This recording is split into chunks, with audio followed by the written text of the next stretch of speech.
Alright, just to add in one little fun story about my buying and selling things on Craigslist through the years. There was one time where I had somewhat of a lackluster experience.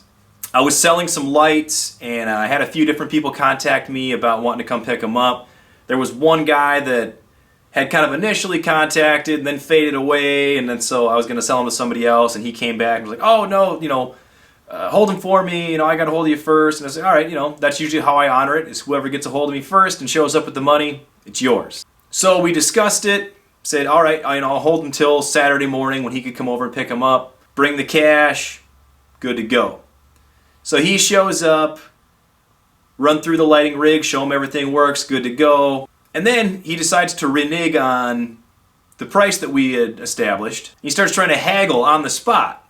So I brought up the fact that I had held this gear for him for the agreed upon price, and that I had at least 2 other people that would show up with the cash and buy them, and would have done so days prior. And it wasn't even that big of a discrepancy in the price. It was more the principle that we had an agreement, and then he was just trying to kind of be a cheapskate and lowball it on the spot. Probably thinking that I wouldn't walk the deal over a negligible amount of money. But again, it was the principle.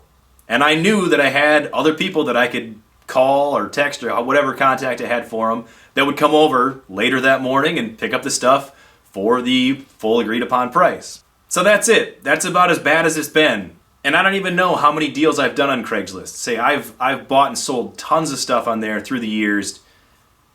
That's my worst story. Really not that bad. So don't get scared off by the horror stories. Definitely do your due diligence to kind of vet people out. The scammers and weirdos are usually pretty easy to identify right away, so you just don't contact them back.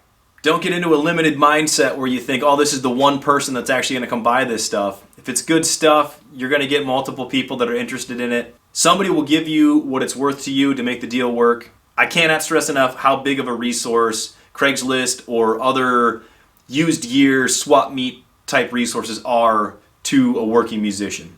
Alright, that's it for this one. If you enjoyed the video, please do give it a like and a share.